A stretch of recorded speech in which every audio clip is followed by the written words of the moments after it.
Mominpur rail station. পূর্বে এই rail স্টেশনের নাম ছিল নীলমণিগঞ্জ রেল স্টেশন। নীলমণিগঞ্জ নামের পেছনেই লুকিয়ে আছে অসাধারণ এক গল্প। এর ইতিহাস জানলে সত্যি অবাক হওয়ার মতো। এই রেল স্টেশন তৈরি হয়েছিল একটি ব্যক্তি নামে। তিনি নিজ অর্থায়নে অর্থাৎ তিনার নিজের টাকা খরচ করে তৈরি করেছিলেন নীলমণিগঞ্জ রেল স্টেশন। একসময় এই স্টেশনে অনেক ট্রেন থামলেও বর্তমানে শুধু লোকাল ট্রেনগুলোই থামেন এই স্টেশনে। আসসালামু আলাইকুম বন্ধুরা, আমরা চলে এসেছি নীলমণিগঞ্জ বাজার। কিন্তু এই নীলমণিগঞ্জ বাজারের পেছনে লুকিয়ে আছে অনেক ইতিহাস এবং ঐতিহ্য। এই নীলমণিগঞ্জ বাজারটার এই নীলমণিগঞ্জ নাম দেওয়ার কারণ কি, এটা কিন্তু এখন বর্তমান জেনারেশনের কেউ জানে না। তাদের জন্য আমরা নিয়ে এসেছি এই ভিডিওটা। নীলমণিগঞ্জ নামকরণ কেন করা হয়েছিল এই গল্প জানতে হলে প্রথমে আমাদেরকে জানতে হবে নীলমণি মৈত্রের ইতিহাস। বন্ধুরা, স্টেশনের বর্তমান অবস্থা দেখার আগে চলুন আমরা জেনে নিই নীলমণি মৈত্রের সেই ইতিহাস। এই স্টেশনটি তৈরি করেছিল একজন জমিদার পুত্র। তিনার নাম ছিল নীলমণি মৈত্র। তিনি ছিলেন নীলমণিগঞ্জ জমিদার বাড়ির প্রথম গ্র্যাজুয়েট সম্পন্ন একজন যুবক। বিএ পাশ করার পর ব্রিটিশ সরকারের রেলওয়ে ডিপার্টমেন্টের উচ্চ পদে চাকরি পান। কিছুদিন চাকরি করার পর তিনি সিদ্ধান্ত নেন তিনি আর কলকাতাতে থেকে চাকরি করবেন না। চাকরি যদি করতে হয় তবে নিজ শহর চুয়াডাঙ্গা থেকে যাতায়াত করবেন প্রতিদিন। তাই তো তিনি পরবর্তীতে নিজ অর্থায়নে এই রেলওয়ে স্টেশনটি তৈরি করেন। তখন এই স্টেশনটির নামকরণ করেন নীলমণিগঞ্জ রেলওয়ে স্টেশন। তিনার নাম ছিল নীলমণি মৈত্র।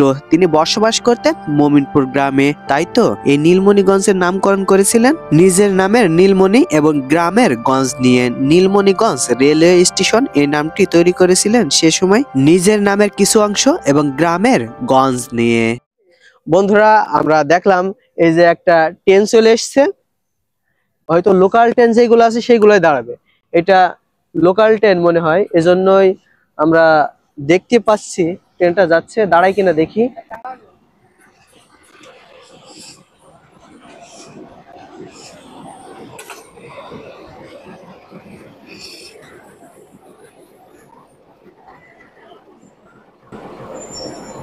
এই যে আমাদের কত একটা সৌভাগ্য যে ট্রেনের ড্রাইভারকেও আমরা দেখতে পেলাম।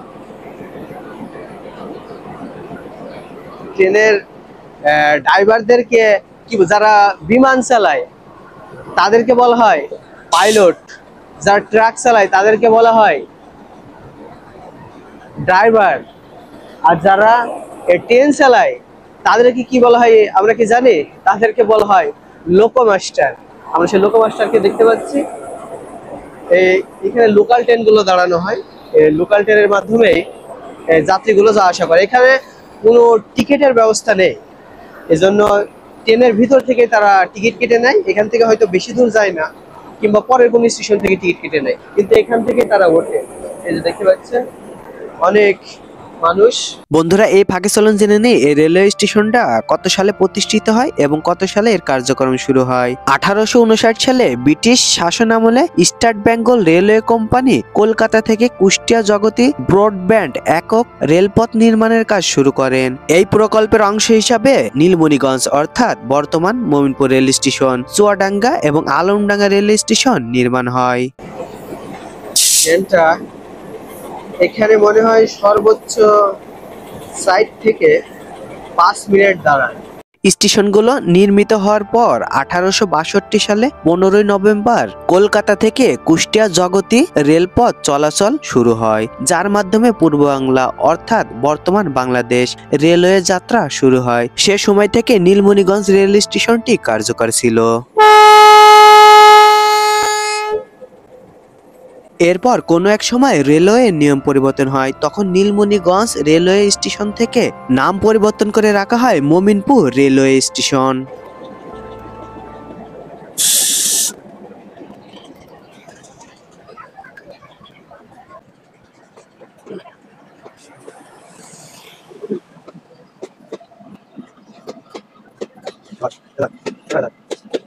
লোকাল ট্রেনটা চলে গেল, এই পাশে কিছু যাত্রী ছিল। এখানে সর্বোচ্চ 4 থেকে 5 মিনিট এই ট্রেনটা দাঁড়িয়েছিল। এর মধ্যে যে যাত্রীগুলো উঠেছিল এগুলো নিয়ে যায়, এবং এখান থেকেও একটা ট্রেন আসে এদিকে যাজন। সম্ভবত লোকাল ট্রেনগুলো শুধু এখানে দাঁড়ায়, তাছাড়া কোনো ট্রেনই এখানে আমরা দাঁড়াতে দেখিনি। বন্ধুরা, এই যে পাশে সেই স্টেশনটা, এখানে পরে নামকরণ করা হয়েছে মমিনপুর, কিন্তু এর পেছনেই সেই লুকিয়ে আছে নীলমণি মৈত্রের ইতিহাস। তিনার বাসাটাও ছিল এই যে পাশেই, তিনার বাসাটাও আমরা দেখাবো। তার আগে দেখাই যে এই স্টেশনটা কিভাবে এখন বর্তমানে কি পরিস্থিতিতে আছে। রাস্তার অপোজিটে যে বিল্ডিংটা দেখতে পাচ্ছি, এটার ভিতরে কোনো মানুষের বসবাস করার মতো কোনো পরিস্থিতি এখন নেই, অথচ এই বিল্ডিং গুলাই একসময় নিজ অর্থায়নে তৈরি করেছিলেন নীলমণি মৈত্র। তিনার সুযোগ সুবিধার জন্য নিজ অর্থায়নে যেই স্টেশনটা তৈরি করেছিলেন, এখানে এখন অনেক অনেক মানুষ যাতায়াত করে থাকেন। এক সময় ছিল এখানে সব ট্রেনই দাঁড়াতো, কিন্তু বর্তমানে এই স্থানটিতে লোকাল ট্রেনগুলো ছাড়া কোনো কিছু দাঁড়ায় না। আমরা এই যে বিল্ডিংটার ভিতরে কিছু দেখানোর চেষ্টা করব। পাশে আরেকটা টিকিট কাউন্টার আছে, ওইটাও বড়, ওইটা পরে দেখাই। আমরা আগে ওই কোলে যেয়ে দেখি এই যে সামনে একটা বাজার এবং এই পাশ থেকেও ট্রেন যাওয়া আসা করে। আমরা ওই পাশে গিয়ে দেখি কি অবস্থা।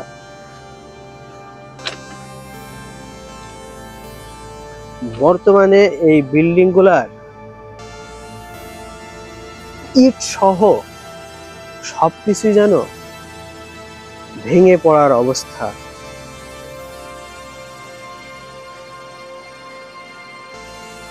নিচের অবস্থা তো অনেক খারাপ।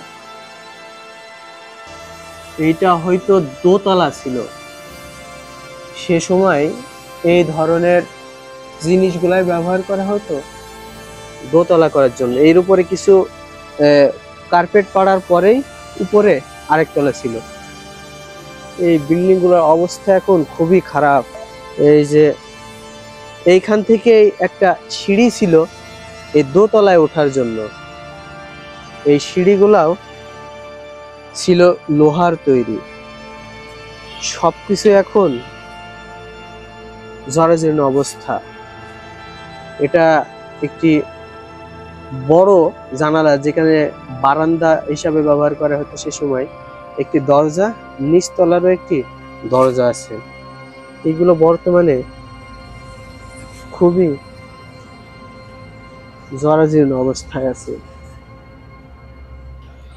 পাশেই যেখানে টিকিট কাউন্টার ছিল, পাশের সেই টিকিট কাউন্টারটা, সামনে আছে সেই টিকিট কাউন্টারটা, এবং এই পাশে যাত্রী বসার জন্য যে জায়গা ছিল এগুলো ব্যবহার না করাতে ধীরে ধীরে নষ্ট হয়ে যাচ্ছে।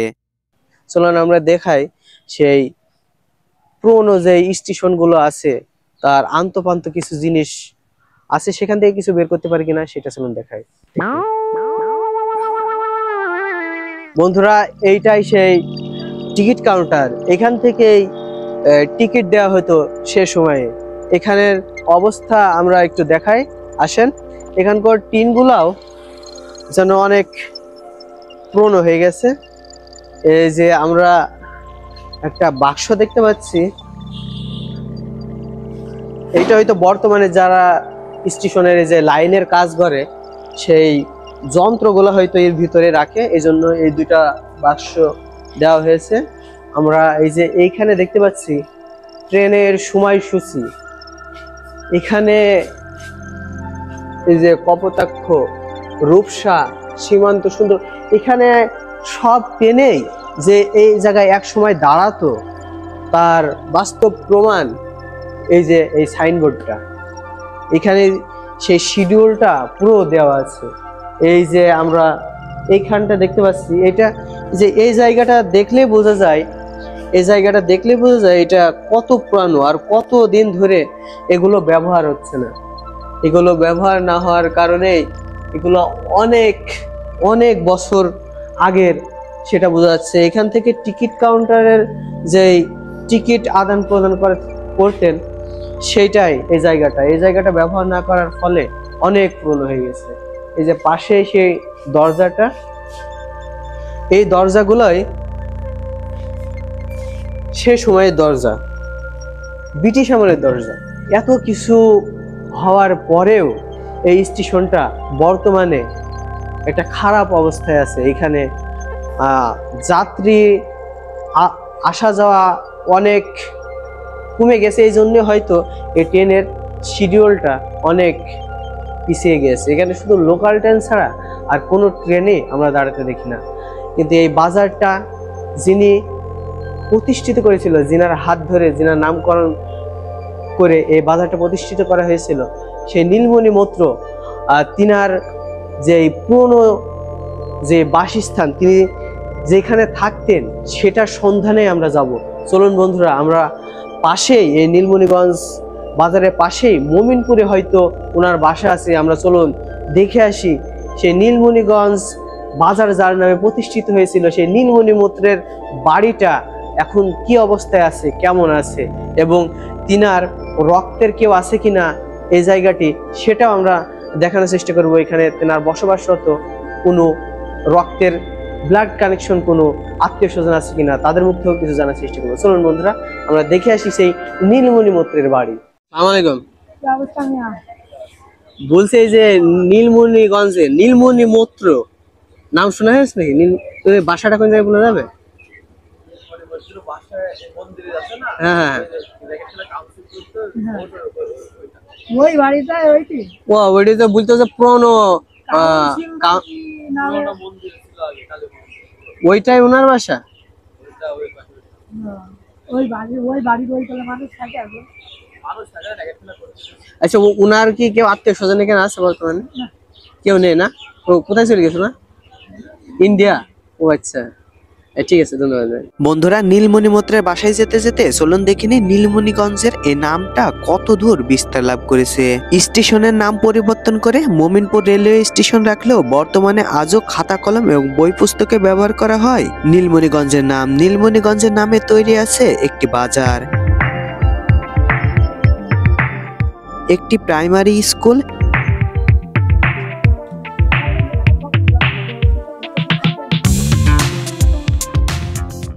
একটি মাধ্যমিক বিদ্যালয়,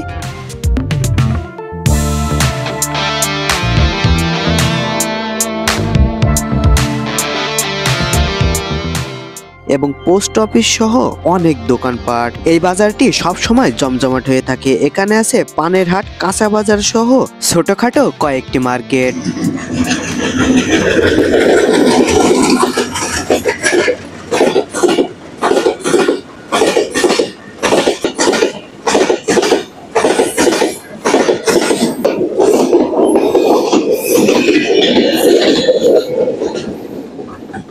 আমরা চলে এসেছি নীলমণি মৈত্রের বাড়ির সেই সন্ধানে। যে এইটাই একটি পুজোতলা, এই যে এইগুলো অনেক পুরনো বিল্ডিং। আমরা যতটুকু ধারণা করেছি সে ধারণা যদি মিলে যায় তাহলে এইটাই সেই নীলমণি মৈত্রের বাসা। অবশেষে চলে আসলাম সেই নীলমণি মৈত্রের পুরনো বাসায়। এই যে এইখানেই তিনি বসবাস করতেন, এমনকি এই যে এই পাশে যে বিল্ডিং গুলো দেখতে পাচ্ছেন, এই যে এগুলো অনেক আগের, এইগুলো নীলমণি মৈত্রেরই। আমরা যাই সেই জায়গাটায়, যে জায়গাটায় নীলমণি মৈত্র থাকতেন, এই জায়গায় এখন বর্তমানে কেউই থাকে না। চলুন এই ভিতরে গিয়ে দেখি সেই নীলমণি মৈত্রের বাসাটা। এইখানে এই যে এখন বাচ্চারা র্যাকেট খেলার জন্য একটি বোর্ড তৈরি করছে। এই যে এই জায়গাটায় সেই নীলমণি মৈত্রের বাসা, তিনি এখানে থাকেন। এই যে পাশে যে বিল্ডিং গুলো দেখতে পাচ্ছেন, এইগুলাও নীলমণি মৈত্রেরই। আমরা যতটুকু নিউজ পেয়েছি যে তিনি আর এখানে থাকেন না, তিনার বংশধর যারা আছে তারা সবাই ইন্ডিয়ায় থাকে এখন বর্তমানে। কিন্তু তিনার হাতের তৈরি তিনি যেখানে বসবাস করতেন সেটাই হচ্ছে এই বিল্ডিংটা। এই যে দেখুন, এই পোটেগুলো দেখলে বোঝা যাচ্ছে এগুলো অনেক পুরনো। এই যে এখানে কত বছর মানুষ বসবাস না করার ফলে এই গাছগুলো তৈরি হয়, এবং এই গাছের শিকড় এই বিল্ডিং এর প্রত্যেকটি ওয়ালের মধ্যে গেঁথে আসে। দেখলেই বোঝা যাচ্ছে এই যে এগুলো অনেক পুরনো। আমরা স্টেশনে যেই দরজাগুলো, যে কাঠগুলো দেখেছি সেগুলোর সাথে এগুলো হুবহু মিলে যাচ্ছে। এই যে ওই পাশের ওই বট গাছের শিকড় দেখুন, এই যে এইখানেও চলে এসছে। এই যে এটা বট গাছের শিকড়, এই ছাদগুলোর অবস্থাও খুব খারাপ। এইটাই সেই নীলমণি মৈত্রের বাসা। তিনি হয়তো এখন বেঁচে নেই, কিন্তু তিনার যে ব্লাড কানেকশনের যে আত্মীয় স্বজনরা থাকবে এই নীলমণিগঞ্জে, আমরা এটা তথ্য অনেক জানার চেষ্টা করেছি, কিন্তু তিনার কেউই এখানে নেই। তিনারা এখন ইন্ডিয়ায় থাকে। একজন হয়তো বলল যে ইন্ডিয়ায় তিনার নীলমণি মৈত্রের একজন ছেলে ইন্ডিয়া বসবাস করে। তিনি একজন অনেক বড় মাপের একজন ব্যক্তি, তিনি অনেক বড় কেউ হতেই পারে, কারণ তিনার যে বাসস্থল, তিনার যে নামকরণ এখানে রেখে গিয়েছে, সেটা দেখলেই বোঝা যায় তিনারা কতটা প্রভাবশালী ছিলেন এবং তিনারা কতটা একটা সে সময়ের হয়তো জমিদার ছিলেন। না হলে এগুলো করা যাত্রার দ্বারাই সম্ভব নয়। নীলমণি মৈত্র একজন জমিদার ছিলেন, যার হলো আপনার অনেক জমি জাতি এবং অর্থায়ন ছিল অনেক বেশি। আর উনি একটা চাকরি করত, যেটি খুব প্রভাবশালী একটা চাকরি, যার কারণে উনি যাতায়াতের চাকরি করার সুবিধার্থে উনি নীলমণিগঞ্জের উপর দিয়ে একটা হলো রেলওয়ে স্টেশন তৈরি করে নিজ অর্থায়নে, যা তার প্রত্যেকটা খরচ উনি নিজেই বহন করেন। আর তারপর থেকেই এই আশেপাশের পুরো এই বিস্তারটুকু লাভ করেছে। এইটুকুর পুরো নামই নীলমণিগঞ্জ নামে পরিচিত হয়। এই বিল্ডিংটা আমি যতটুকু শুনলাম, এই বিল্ডিংটা নাকি নীলমণি মৈত্র ওনার আবাসস্থল ছিল, উনি এইখানেই থাকতেন।